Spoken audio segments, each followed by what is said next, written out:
La receta para hornear un régimen populista y autoritario requiere de un líder mesiánico, carismático, con un discurso que convence al pueblo de que tiene en la mano la solución de todos sus problemas. Y Venezuela con Hugo Chávez entró a este peligroso juego. Pero México no se quedó atrás, replica el modelo. Y si hay algún escéptico, solo escuche. Yo no me pertenezco, yo le pertenezco al pueblo de Venezuela. Yo ya no me pertenezco, soy del pueblo de México.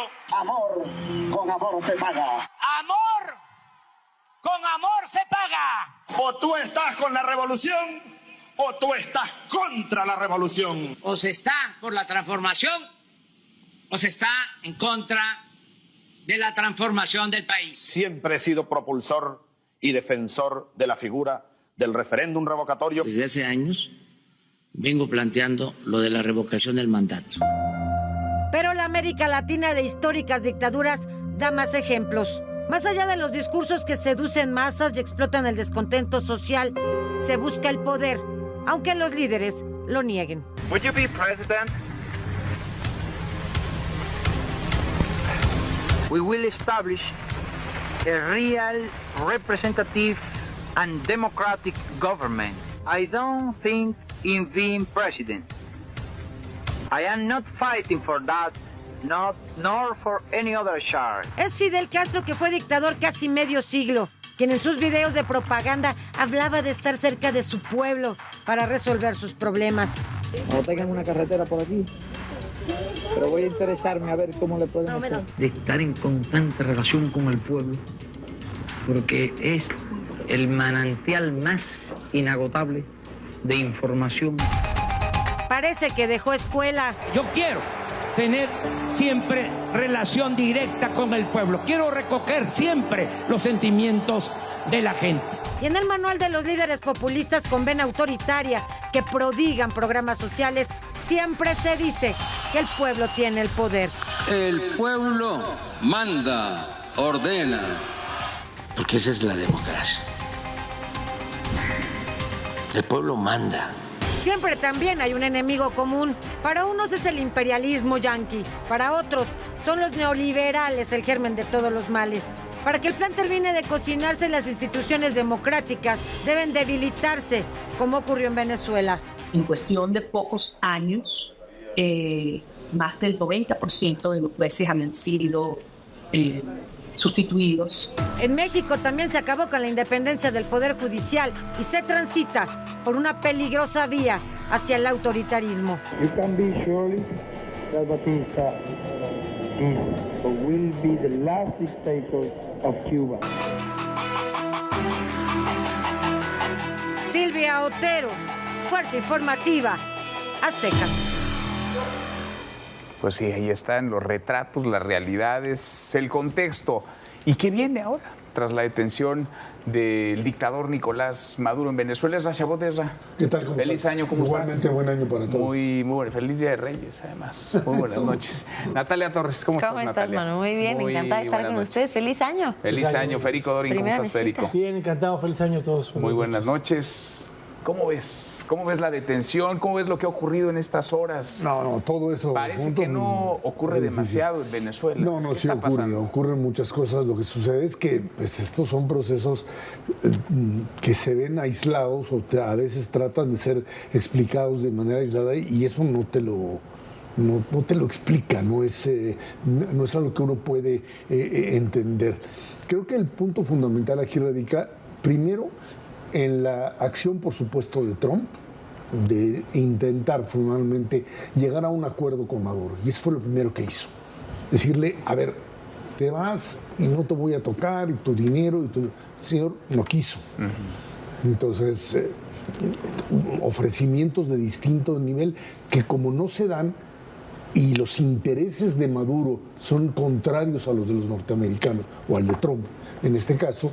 Entonces lo que está tratando de hacer en este momento es sacar a Maduro, sacarlo de la jugada, llevarlo, juzgarlo, exponerlo y además obtener información importante para otros casos y a partir de ahí controlar Venezuela a través del madurismo, llamémoslo así, Se fue Maduro, los demás se quedaron en sus quedan, ahí están. posiciones. Hay medio pleitos entre Diosdado Cabello, que representa, digamos, la línea directa de Maduro, y Delcy Rodríguez y su hermano, que son básicamente quienes estarían siendo algo así como el chavismo negociador.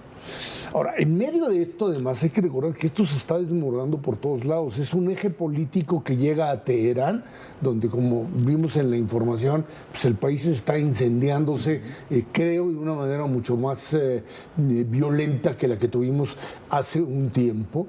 Y esto hace que también Rusia y China, pues, terminen por protestar y hasta ahí llegar sin ningún tipo de amenaza. El único riesgo aquí es que jugar al garrote como lo hace Donald Trump te lleva básicamente a la posibilidad y decir América para los americanos, te va a decir China, bueno, Taiwán también es mi zona, y Rusia te va a decir Ucrania. Y tú no te metes conmigo y yo no me meto contigo. ¿Cómo lo ves, Natalia? Yo creo que es una situación bien compleja. Puede tener incluso un sabor medio agridulce, diría yo, ¿no? En este momento me parece que hay verdades que pueden coincidir y verdades que no son mutuamente excluyentes. Venezuela no le estaba pasando bien. Venezuela tenía un narcodictador, no presidente, porque sería decir que esta persona, Nicolás Maduro, fue un ganador a través de instituciones democráticas, y eso es falso. Se robó las elecciones. Y hay muchas cosas que resuenan y que es un tema que, como bien dijo Erra, tenemos que abordar punto por punto, y hay tantas directrices que son complicadas, ¿no? De pronto tenemos el tema de soberanía. ¿Qué soberanía de Venezuela? ¿Qué soberanía y qué democracia tenía Venezuela? Es muy fácil, creo, hablar de dictaduras cuando no se viven. Es muy fácil que nosotros platiquemos de ese tema cuando no tienes presos políticos. Entonces, por una parte, celebro que Venezuela no tenga a este narcodictador, que era la cabeza de un narcoestado, pero no es el único, ¿no? Y por otra, me preocupa el futuro. Me preocupa lo que viene.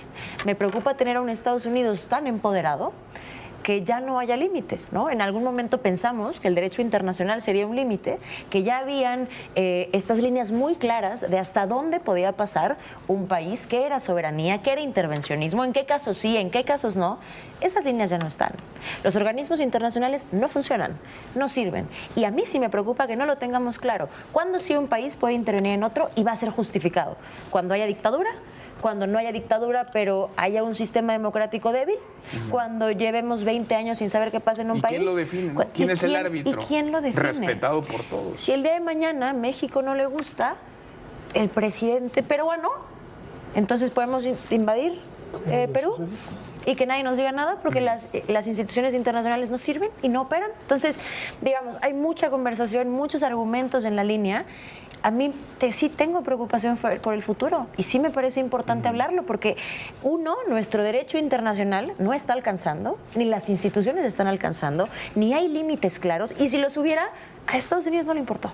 A ver, tiene un montón de aristas el tema. Lo que dices es el contexto global, dices, Natalia, Estados Unidos muy empoderado, y luego está la reacción del gobierno mexicano en todo esto. Y la posición que ha adoptado, no de ahora, desde hace tiempo. ¿De qué lado de la historia se ha colocado el gobierno mexicano? ¿Cómo lo ves, Federico? Pues se ha colocado del lado del narco, así de sencillo. A ver, la presidenta Sheinbaum perdió cualquier autoridad moral para opinar cuando en diciembre del 24 se colocó del lado del fraude de Maduro. Presidentes de izquierda a los que se alcanzó la dignidad, como Boric en Chile, como Lula en Brasil, como incluso Petro en Colombia, siendo de izquierda, dijeron, yo no voy a reconocer a ese señor hasta que no vea las boletas electorales. En la medida en la que no las pudo producir, no le reconocieron. Ella perdió la legitimidad para opinar. Esto que dice Natalia, ¿de qué depende el organismo internacional? De que sea un demócrata el que se quiera sujetar a las directrices de ese derecho internacional. La hipocresía de Morena no tiene límites. A ver, mucha soberanía para Venezuela. No confundamos, Maduro no es Venezuela. Lo que le sucedió es un agravio a Maduro, no a Venezuela. No era presidente. No hubo bombazos contra civiles, no hubo ataques contra... A ver, sí hubo la guardia que negó cubana que lo cuidaba, pero eso es una consecuencia de que él se robó las elecciones de julio de Edmundo González. Si él no se hubiera robado las elecciones, él no habría estado ahí y esto no estaríamos discutiendo.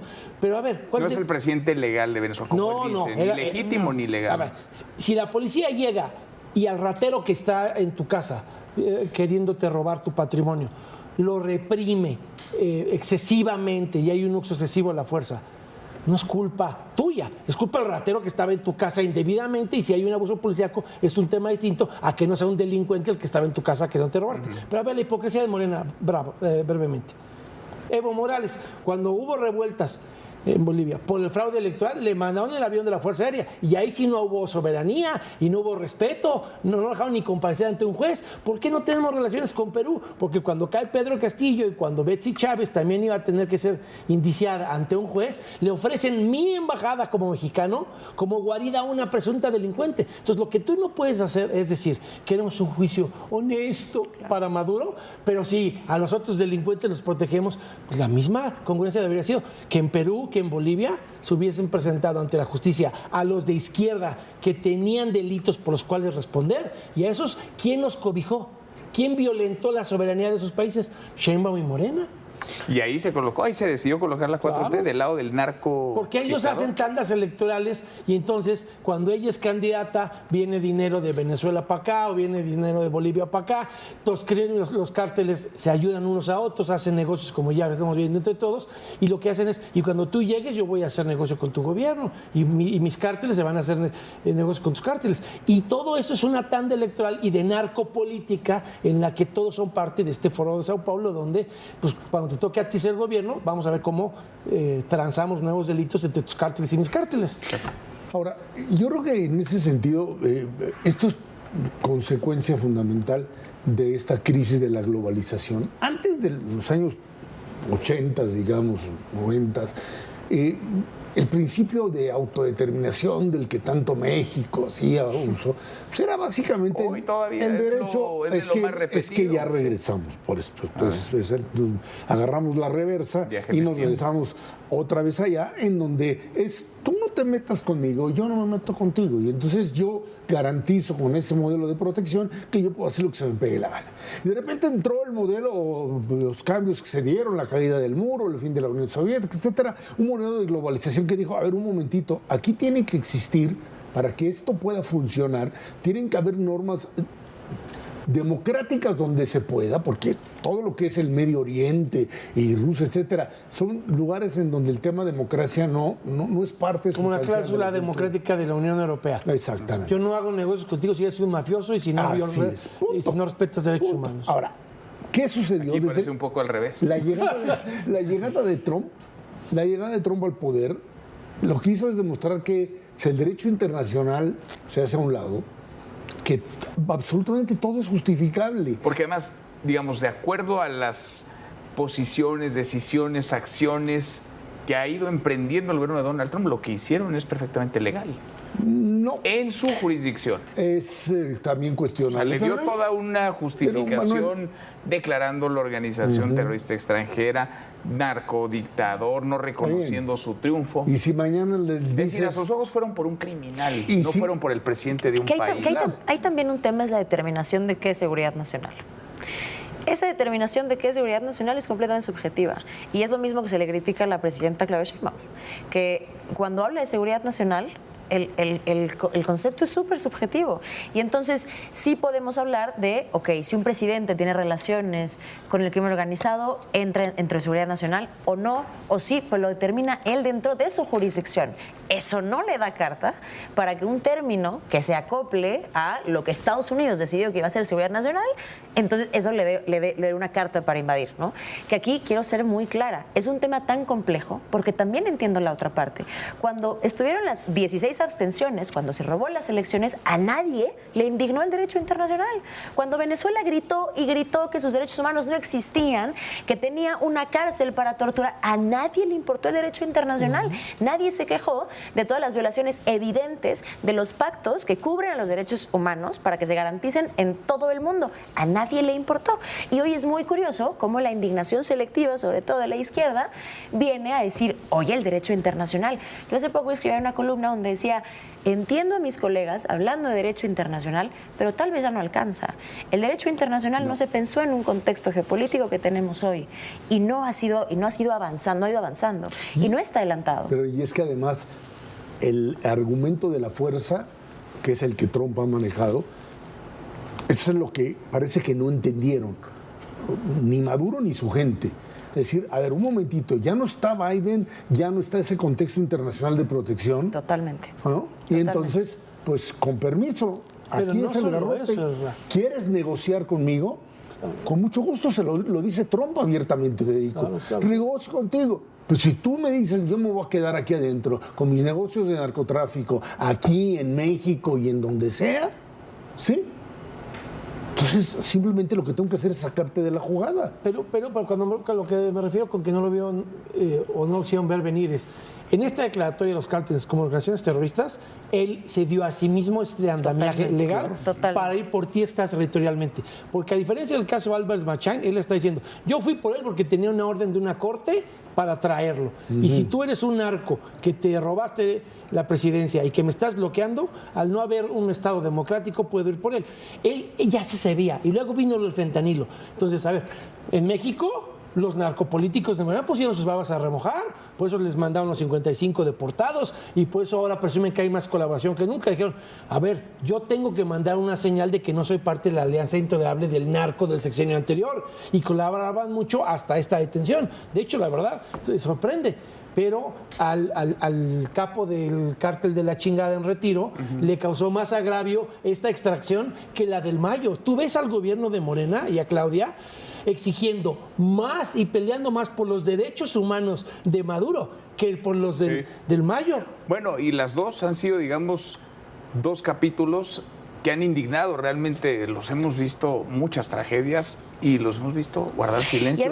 Pero en estas, cuando se trata del Mayo de Maduro, ahí sí brincan. Bueno, hasta desde la guarida escribió Andrés Manuel López Obrador de qué tamaño el nervio, de qué tamaño el miedo, de qué tamaño los pactos, los negocios, el contubernio con Maduro y los suyos, desde México, desde Morena, para que aparezcan como han aparecido. Porque además está esta parte, la parte de los que van a traicionar a Maduro, es decir, los mismos, el mismo aparato que en estas condiciones no nos sorprendamos y dicen, bueno, si ya se trata aquí de ya una situación de poder perder hasta la vida, pues ¿qué te parece si nos vamos poniendo de acuerdo?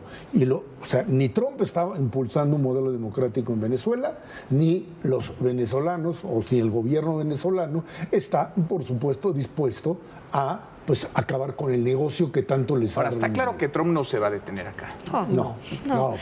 Por eso a mí este análisis que de nuevo me parece muy complejo, me gusta dividirlo sí en dos fases principales, ¿no? Una fase principal que es lo ocurrido con Venezuela, lo que pasó, el contexto donde no había un presidente electo democráticamente, donde se robaron las elecciones, donde hay una dictadura, donde etcétera, una dictadura militar además, ¿no? Etcétera. Y la segunda fase es ¿qué viene después?